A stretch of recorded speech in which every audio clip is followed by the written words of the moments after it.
De ontem para hoje eu tinha feito duas repostagens de vídeos do Black Pigeon Speaks e por alguma razão deu pau, então como eu não tô com vontade de ter que baixar o vídeo de novo, fazer a conversão e fazer o upload de novo pro YouTube para numa dessas correr o risco de dar problema de novo, eu vou acabar fazendo o vídeo que eu já pretendia fazer, que eu já estava com o material todo pronto, que é para falar sobre o livro The Fate of Empires.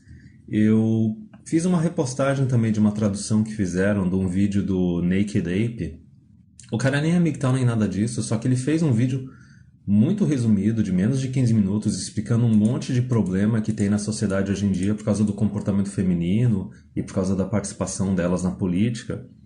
E aquele como o upload deu certo, eu vou deixar ele online, ele é bom pra caramba, ele não é necessariamente o conteúdo MGTOW, é bem aquele conteúdo que atrai gente mais pra MGTOW, atrai mais gente pra Manosphere. Mas enfim, tem vários links aqui nesse vídeo, e daí eu coloquei também as versões traduzidas e originais do Black Pigeon. E eu já tava com vontade de fazer esse vídeo já há mais tempo, porque eu li o livro há um tempo atrás, por causa dos vídeos do Black Pigeon, por causa dos vídeos do Naked Ape.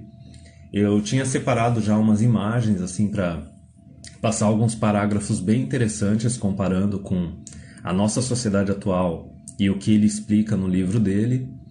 E também porque o TFM ele fez uma análise assim com uma resposta para o Black Pigeon, que para variar o Black Pigeon ele não respondeu, mas eu vou chegar nesses detalhes.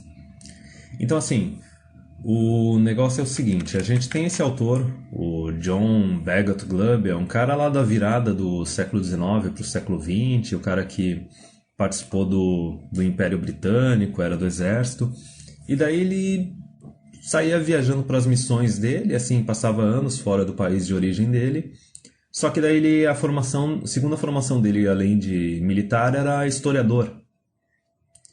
E daí, de forma resumida, ele começou a fazer uma análise das sociedades e ele viu que o jeito que a gente estuda a história é de uma forma muito superficial e muito fracionada. Basicamente, a gente estuda um pouco da história de um determinado país num espaço de tempo muito curto.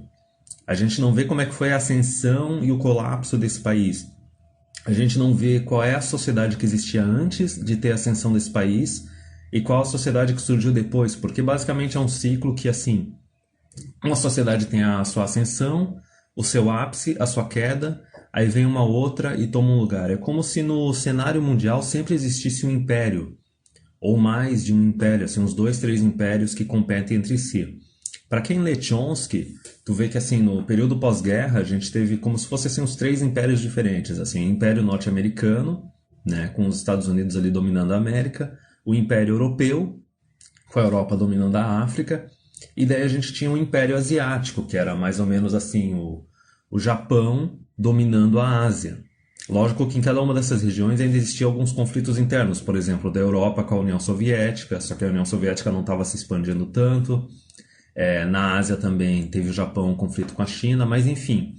A história é que assim, como a gente não estuda desde o começo até a queda, não vê a sociedade que tinha antes e depois, a gente não vê o colapso e a gente não vê esse ciclo que se repete, porque esse autor ele diz que esse ciclo, ele estudou várias civilizações durante uns 300 anos. E eu vou chegar mais nesses detalhes. É aqui, ó, uma frase dele para introduzir. Decadência é uma doença moral e espiritual, resultante de um período muito longo de riqueza e poder, produzindo cinismo, o declínio de religião, pessimismo e frivolidade. Os cidadãos de tal nação não vão fazer um esforço para salvar a si mesmos, porque eles não estão convencidos de que qualquer coisa na vida merece ser salvada. Isso pega um pouco dos textos do Yuri Bezemov, que é um daqueles caras do marxismo cultural no Ocidente, que daí ele começa a soltar aquelas ideias de fazer as próprias pessoas da civilização ocidental começar a odiar o Ocidente e querer sabotar a sua própria civilização e não querer salvar ela. Só que o interessante é que, além dessa parte do Yuri Bezemov, se tu for pegar esse livro do John Bagot Glubb, ele mostra que isso é um ciclo natural, entendeu? Que existe em diversas civilizações nos últimos séculos e nos últimos milênios, e é como se fosse uma coisa inevitável. E, de forma resumida, aqui eu vou falar qual é o problema. O problema é a democracia, tá? Na resposta que o TFM fez para o Black Pigeon Speaks, ele pegou muito bem assim a parte de que diz que mulheres, assim, apesar delas seguirem o grupo, tá, seguirem a norma da nação, seja uma nação de esquerda, de direita e tudo mais, o problema é que naturalmente elas são esquerdistas, elas são socialistas e comunistas. Se tu deixar elas fazerem o que elas bem entender, elas vão só sugar e elas vão afundar a tua nação. E daí um exemplo que ele colocou absurdo, que era uma dessas mulheres feministas e comunistas aí do século XX, que ela chegou a falar coisa ridícula de dizer até que, assim, criança tem que ter direito ao voto, porque as decisões políticas de uma nação estão dizendo respeito delas. Cara, como é que tu vai ter... Imagina dentro de uma casa, tu dá um poder de decisão pro teu filho enquanto tu tá criando ele. Alguma coisa vai ser feita dentro da tua casa? É aquela coisa que eu sempre falo, tipo, a autoridade, nesse caso a autoridade política, tem que ser uma recompensa só para as pessoas que são responsáveis. Esse é o ponto. E assim, o Black Pigeon, ele é meio nacionalista e fica falando com um monte de mulher thread thought, um monte de mulherzinha tradicionalista threadcon. Só que assim, ele já fez até uns vídeos contra a MGTOW, que foi imbecil pra caramba. E o problema dele é o seguinte, ele não aceitou ainda completamente essa ideia de que mulher é totalmente diferente de homem e que mulher é naturalmente comunista, socialista e tudo mais. E ele ficou muito tempo perdendo de tempo discutindo online com aquela Lauren Southern e a não sei o que é Patty Bone, entendeu? Tipo, é toda mulher que fica no YouTube pagando de tradicionalista, dizendo que quer salvar a Europa, só que tipo, elas têm mais de 25 anos, elas não são casadas e não têm filho, tá ligado? Tipo, hipocrisia total. E o Black Pigeon, ele fica quietinho e não critica ela. Só que assim, na hora de criticar MGTOW, ele critica, tá entendendo?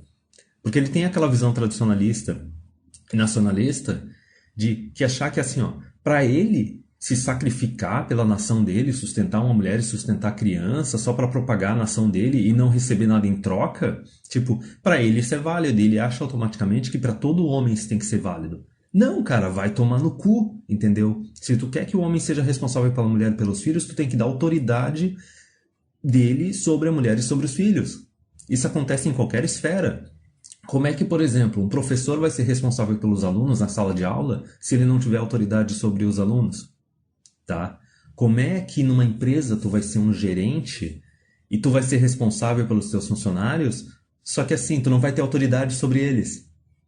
Eu falo, tipo, não existe responsabilidade sem autoridade. Isso tem que ser sempre lembrado. Então aqui, ó, a ideia do autor do The Fate of Empires lembra bastante aquele ciclo que o TFM desenvolveu durante anos, assim, durante uns 2, 3 anos no canal dele, que basicamente é um ciclo de 3 pontos, que assim, ó, a situação atual, inicial e natural da humanidade é o patriarcado pesado, é o patriarcado violento, tá? É aquela civilização que assim... Imagina Mad Max, é isso, tá ligado? Mulheres são propriedade, tipo, um monte de criança morre, a taxa de natalidade é baixa também por causa dessa grande mortalidade infantil, tipo, um monte de homem morre, só os alfa que estão realmente no topo são extremamente violentos, são que se reproduzem, as mulheres elas são obrigadas a se submeter para esses caras ou eles morrem, ou elas morrem. E daí, conforme o tempo vai passando e tu vai assentando uma civilização, surge o patriarcado leve, tá? No patriarcado leve, como no patriarcado pesado a gente tinha uma poligamia, um harém, assim, o alfa que tem um monte de mulher, no qual dizem até historicamente que, assim, acho que 70% dos homens na história da humanidade não se reproduziram, enquanto, assim, uns 70% das mulheres conseguiram se reproduzir. Logo, o que se tira de conclusão a respeito disso é que houve uma poligamia. E que aquela regra lá da 80% das mulheres irem para os 20 homens que estão no topo não é só por causa de atração física, é por causa da necessidade de segurança e de recursos. Mas voltando, depois, conforme vai criando a civilização, a gente vai para um patriarcado leve, tá? No patriarcado leve, assim, tu tem a monogamia, tá? Tanto os alfas quanto os betas na sociedade, eles têm que se casar e se relacionar só com uma mulher, e daí o homem tem que ficar investindo na mulher para cuidar dela e sustentar as crianças e tudo mais. Tipo, isso é uma coisa que a gente teve, assim, até 1950, assim, até a segunda onda feminista, tá? E daí, depois disso, conforme vão implantando o ginocentrismo na sociedade, conforme vão surgindo movimentos feministas, tá? Tu chega no período de feminismo. E daí, no período de feminismo, a taxa de natalidade começa a cair porque as mulheres se tornam empoderadas, a monogamia acaba tomando um monte de paulada por causa da promiscuidade, porque o governo não está mais disposto a defender os homens também que estão em relacionamentos monogâmicos, o governo não quer garantir a guarda dos filhos para eles, não quer punir as mulheres quando elas traem, abandonam os maridos e tudo mais. E daí se torna uma sociedade cada vez mais instável, insegura, com um monte de desperdício de dinheiro, comunismo, socialismo e tudo mais, e daí tudo colapsa e a gente vai para um patriarcado pesado de novo.